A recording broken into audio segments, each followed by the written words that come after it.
All right, let's get cooking. Welcome to the latest edition of Chin Check Sports Radio. I'm your host, JD. I want to thank you all for taking the time out to join us. And as always, we welcome any suggestions, feedback, comments, and criticisms, which improves the quality of our program, which ultimately improves your listening experience.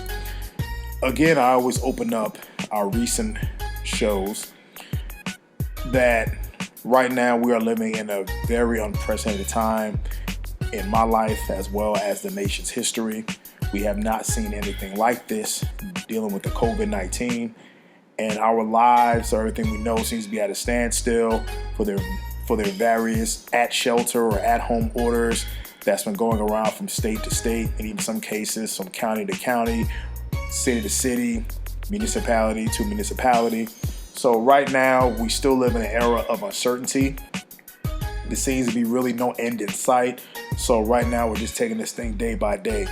And as I've mentioned before on previous broadcasts, if we're able to be a slight distraction from what we're all dealing with, if you listen to the broadcast and you're able to just kind of immerse yourself in it and just have fun with it, whether you agree or whether you disagree, if we can serve as a distraction or just give you some peace of mind while this is going on, while you're stuck at home with the kids, or if you're a child, while you're stuck at home with mom and dad. So we only hope that we can give you some type of escape from what we have to deal with in this time. Because right now we are in the middle of history right now. Like this is truly a history-making ordeal that we're dealing with. So we only hope that we can serve as an avenue to kind of escape this for the few people who choose to listen to this program. We're continuing with our top 10 fighters, our all-time list, but we're finishing up our honorable mention list. Now again, these are our top fighters that we grew up watching, our top fighters, boxers that we watched through the years, basically from the years of 1990, when we first started becoming aware of what we were watching on television, understanding the importance and the significance of what we were watching on television to the present day. So this is how we're composing this list. Again, I mentioned even our first two entrants were Canelo Alvarez and Juan Manuel Marquez, and the list is still a very fluid list for even in this spot for the honorable mention. And again, this is in no particular order. We're just introducing the fighters. But even in this spot here, I had to bounce back and forth between the two fighters who I was going to have in this slot. And I have two more slots to go. And the two fighters who it boiled down to was Joe Calzaghe and Miguel Cotto. And for this particular broadcast, the Chin Check Radio honorable mention list goes to Miguel and Cotto. Miguel Cotto, a total of 47 fights, 41 wins, 33 big wins by knockout, and 6 losses. Now, folks, growing up in the New York, New Jersey area, growing up in Newark, New Jersey, definitely was around a lot of Puerto Ricans, and definitely they are very, very enthusiastic about their boxing. From my guys, Julio, listen to this broadcast, Erupt, Felix, Danny B, Raymond, all these guys definitely in boxing or in Puerto Rico, boxing is very huge.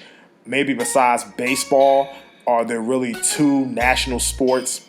So Miguel Cotto really was in a long line of Puerto Rican greats that includes Carlos Ortiz, Wilfredo Gomez, Wilfredo Benitez, Esteban De Jesus, Hector Macho Camacho, Felix Trinidad. So Miguel Cotto really was the last, you could throw in and Ivan Calderon, but was really the last big boxing star coming out of Puerto Rico, especially after the era of Felix Trinidad. So Cotto definitely enjoyed watching him perform, definitely an exciting fighter. So let's go through some notable fights throughout his career. In December of 2003, he defeated a fighter from Colombia by the name of Carlos Mausa with a TKO in the 8th round. Now, folks, if you go back and look at Carlos Mausa, he had a very herky-jerky style, was not aesthetically pleasing, looked rather clumsy in the ring, but the style worked for him. And it worked for Carlos Mausa because his biggest victory was over, at the time, undefeated junior welterweight champion, or light welterweight, Vivian Harris. And that was an upset when Carlos Mausa lost to when Vivian Harris lost to Carlos Mausa, because Vivian Harris was trying to go for the knockout, and his late trainer at the time, Emmanuel Stewart, was warning him that he was headhunting. And in that fight, Vivian Harris seemed to be out of gas, was out of breath, and the knockout was really from sheer exhaustion. But Carlos Mausa had a very, very unorthodox style. Again, herky-jerky with the upper body movement. Looked rather comical in the ring. Biggest victory over Vivian Harris, but lost to Miguel Cotto by TKO in the 8th round. In February of 2004, a TKO victory over Victoriano Sosa, who was a previous Floyd Mayweather opponent. Mayweather beat Sosa, and Cotto knocks him out in the 4th round, or TKO in the 4th round. In May of 2004, scores a unanimous decision over Lovemore and Dew.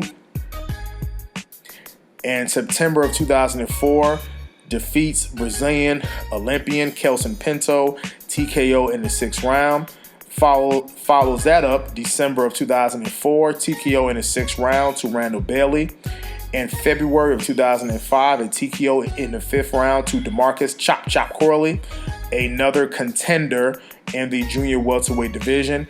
And what's notable in that fight was when Chop Chop Corley rocked Miguel Cotto. And he rocked Miguel Cotto where Cotto was walking in potholes. Clearly, he didn't have his balance. His equilibrium was off. And Chop Chop Corley, literally, when he hit Cotto, started shouting loud in the ring, "Woo!" and "Woo!" almost like Ric Flair in the middle of the ring. And that was an action-packed fight for as long as it lasted. So definitely an exciting fight. In his following fight, the next fight in June of 2005, he defeated Muhammad Abdullayev with a TKO in the 9th round. Now, Muhammad Abdullayev was a 2000 Olympian who won the gold medal in boxing, and on his way to winning the gold medal, defeated Miguel Cotto, defeated Ricardo Williams. So Miguel Cotto knocked the guy out who defeated him in the amateurs. In September of 2005, I actually was there for this fight. Felix, if you're listening, we went there together. He defeated Colombian fighter Ricardo Torres, KO in the 7th round. Again, another action-packed fight where Torres was a hard puncher, so was Cotto. They both exchanged knockdowns. Definitely an exciting fight, and that fight was on the undercard of the first fight between Vladimir Klitschko and Samuel Peter, another great heavyweight fight. So Felix and I were definitely lucky to be there at Boardwalk Hall in Atlantic City for that hot night of action in boxing. That's one thing I definitely miss about Jersey, is that good boxing. In March of 2006, a TKO victory over Gianluca Branco, who was a former opponent of the late Arturo Gatti. In June of 2006, he defeated Paulie Malignaggi by unanimous decision. Paulie Malignaggi, if you don't know who he is the lead Showtime, I guess you could say the play-by-play, the color analyst, I don't know what did they use, or the proper title that I'm using in Paulie Malignaggi, but in the same mold that a Roy Jones did for HBO, a George Foreman, a Lennox Lewis, a late Emmanuel Stewart, where they actually have a former fighter or a former cornerman helping to call the action. So, and basically beat up Paulie Malignaggi pretty good in that fight. Next fight after that, December of 2006, he defeated Carlos El Nidio Quintana in the 5th round, corner stoppage. In March of 2007, he defeated Octay Urkel, TKO in the 11th round. Octavio Cal was, again, another fringe contender in the light heavyweight, in the light welterweight and the welterweight division. In June of 2007, scored a TKO victory over one Zab Judah in Madison Square Garden. Another exciting fight where at the beginning of the fight, Cotto definitely has an aggressive style where he was charging in at Zab. Zab was able to counter him with that left uppercut that was scoring some of the early rounds for Zab. But once Cotto made the adjustments, he was able to get the TKO in the 11th round. Very, very good fight. In November of 2007, defeated the great Shane Mosley in Madison Square Garden by unanimous decision. And what's funny about the Shane Mosley fight, that was a very close fight. And I remember going to a sports bar, and of course, myself and some guys were playfully going back and forth because I was rooting for Mosley in that fight, and they had Cotto. And very close fight, very action-packed fight. Mosley, even though he wasn't the peak fighter he was, but he still was a very serviceable fighter. And to put up a great fight against a young up-and-coming contender that was Cotto speaks to the volume of Shane Mosley, or to the level of fighter that Shane Mosley was. And unfortunately, Mosley, we're still deciding whether he's going to make this list, so we'll stay tuned for that. And I remember one of the guys who I was playfully getting into it with, of course, he didn't want to shine in front of his boys, but even he came up because they were all from New York and I was from New Jersey, so of course we had that little thing going on. And he pulled him to the side and says, "Hey, bro, I don't want to say it in front of them, but I think Shane Mosley won this fight." But I said, either way, it was a great fight, great night of action. We shook hands and everybody had a good night. In April of 2008, he defeated Alfonso Gomez, who was the last opponent of the late Arturo Gatti. And Miguel Cotto suffered his first loss, a TKO in the 11th round to Antonio Margarito. Now, ladies and gentlemen, that was a great fight, and that happened in July of 2008. And actually, Felix, again, we actually watched that fight together with myself and some of his homeboys.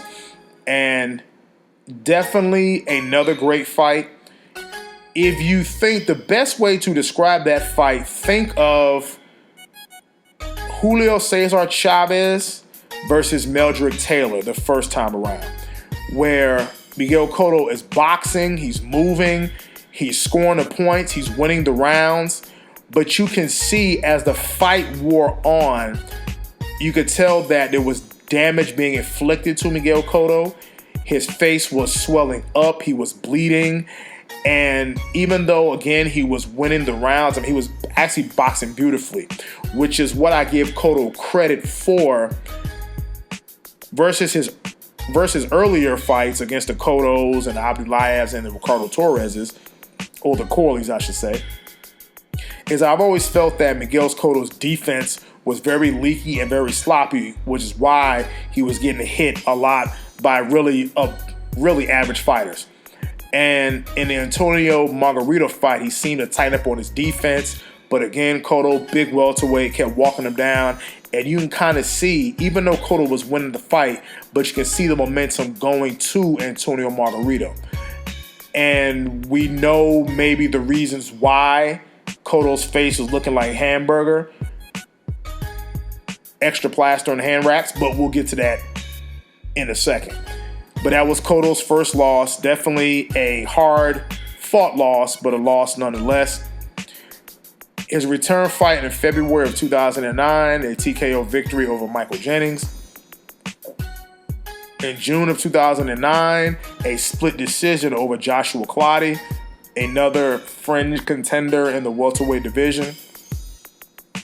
In November of 2009, actually a shocker for me because I thought Cotto would actually storm through this fight. Lost in the last round TKO to the great Manny Pacquiao. And Cotto was physically a bigger fighter. And I know Pacquiao had the speed and the ferocity, but I thought Cotto was going to win the fight. And that was, I think, Manny Pacquiao's greatest performance in the ring in that fight versus Cotto. Dropped Cotto in the second round and really dominated that fight. I mean, Cotto really wasn't in it, so definitely kudos to Pacquiao for that fight. In his next fight after that, fought Yuri Foreman, TKO in the 9th round. Was notable about that in June of 2010 was one of the first boxing matches in Yankee Stadium in a long time. The next fight after that, in March of 2011, TKO over Nicaraguan brawler Ricardo Mayorga. And folks, go watch Ricardo Mayorga fights. Everything that a fighter's not supposed to do, Ricardo Mayorga did it. The drinking, the smoking, the not training, worrying only about knocking a guy out, no boxing skill, no technique. He just wants to get in there and just brawl his brains out. That was Ricardo El Matador Mayorga guy. In the next fight, he rematched Antonio Margarito December of 2011 and TKO'd him in the 10th round. Now, you have to remember, folks, after that first Margarito fight, Cotto seemed to kind of come into his own and started getting more tattoos. He kind of seemed to be comfortable with himself, learning how to speak English, and really kind of becoming part of the American culture. Now, before that rematch versus Cotto in December of 2011, Margarito fought Shane Mosley. If you don't know the story, while his hands were being wrapped and rewrapped, Mosley's trainer, as well as a former trainer of Bernard Hopkins, Brother Nazim Richardson, noticed that something was off, requested the hands be rewrapped, and a block fell out, which is an extra piece of plaster fell out. So there's always been some speculation that how long did Margarito have it in his hands, and there's video proof that in that first Cotto fight, as well as fights with Kermit Cintrone, that there clearly was some type of substance inside of his gauze and his padding. Again, we'll never know, but it's really all circumstantial and it's all speculative. But Cotto got his long-awaited and really, I felt, his finest performance, his vindication fight. And you could tell it meant a lot to Cotto because after the fight was stopped, he just stood there in the corner and just looked at Margarito. And I was definitely very happy and proud for Miguel Cotto because he conducted himself with class into the lead up of the fight and beat the brakes off of Margarito. So Margarito got exactly what he deserved. In the very next fight, May of 2012, lost a unanimous decision to Floyd Mayweather Jr. Now, what's Floyd Mayweather going into that fight had just, I believe they put on hold a jail stint for domestic violence with his recently deceased child's mother. And he was supposed to serve some time in jail. But of course, you know, the economy, at least the Vegas economy, really depended on Floyd Mayweather. So they actually postponed his jail sentence to I think June of that year. So that was a fight going in before he served his jail sentence. And that was a very exciting fight. Very exciting fight. Floyd came out, I think, won the first 4 rounds easily by boxing. But Cotto really took the fight to Floyd Mayweather, really rushed him against the ropes, fought a smart strategy of keeping him pinned against the ropes because he knew that in the center of the ring, it was Floyd Mayweather all day, while Cotto is physically bigger than Floyd Mayweather and definitely threw a lot of punches on the ropes, busted Floyd's nose up. So Floyd was in the fight. Now, it was a clear unanimous decision. It wasn't like it was a tight decision. It could have went either way. No, it was a clear decision for Floyd, but definitely a tougher than expected fight for Floyd Mayweather. I can make the argument the fight was maybe a few years too late because Cotto was coming up through the ranks right as Floyd was starting to become a world megastar. So maybe a couple of years passed when I thought the fight should have happened, but a great fight nonetheless. What's also significant about that fight in Floyd's career was that he went to his father as a lead trainer to improve his defense because he felt that I was being hit too much in that fight, being trained by the late Roger Mayweather, who was more of an offensive fighter, and Floyd Sr., who was all about defense. So really, after that fight is when Floyd made changes in his corner. Even though he won, here looking at you, Deontay Wilder, even though he won, he knew, okay, I won today, but I didn't look the way that I normally looked. I was hit a whole lot. I had blood come out of my nose. I had to pull the fight out at the very end of the fight with a beautiful uppercut combination in the 12th round. So let me go to my father, who his big thing is defense. And really, it was puke to the moon with Floyd Mayweather after that fight. And I believe that was his last fight on HBO, was Floyd Mayweather. His next fight, December of 2012, lost a unanimous decision to Austin No Doubt Trout. In October of 2013, a TKO victory in the third round over Delvin Rodriguez.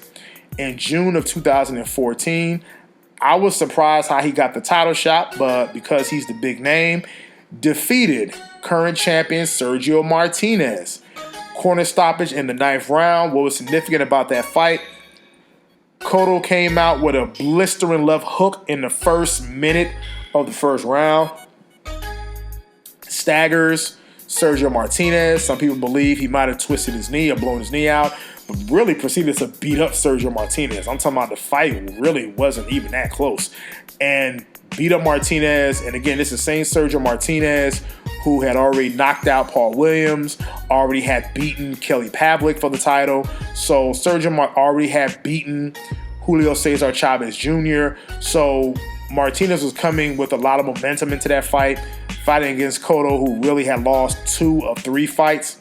And I give him all the credit in the world for really dominating Martinez. I mean, again, Martinez has some quality wins, quality knockouts, and to be beaten by Cotto pretty easily, I was very impressed by that. I was very impressed by that. Next fight, June of 2015, a TKO over Daniel Gill in the 4th round. In November of 2015, lost a unanimous decision to Canelo Alvarez. Again, continuing the long line of Mexico versus Puerto Rico, the boxing rivalry, and that's just another great fight in the long line of fights. If I could name them, from Salvador Sanchez, I mean, I don't even want to go into that. Long list of fights between Puerto Rico and Mexico. And I felt that was a clear decision for Alvarez. He landed the harder punches. I felt if Cotto could box, maybe he would really have to box. But at that time, Canelo made improvements as a boxer. I felt he landed the harder punches, so it was a clear, tough fight, but a clear unanimous decision for Alvarez in that fight. And in his final fight, lost to Saddam Ali, December of 2017.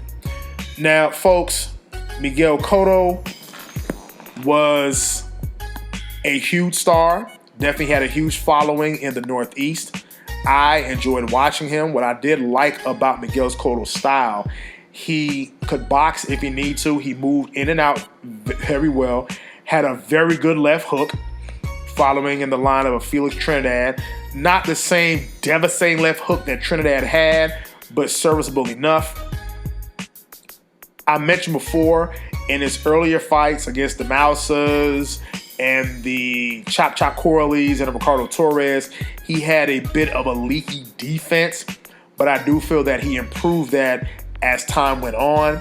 He was moving his head more. He definitely kept a high guard. He definitely started to keep a high guard, but he was never afraid to stick his nose in there and to really trade. He can box, he can move, but he was never afraid to stick his nose in there. And you're talking about taking a backseat to nobody. The guy had no fear. Excellent footwork, excellent combination punching, solid right hand, good left hand. So definitely Miguel Cotto, good body puncher.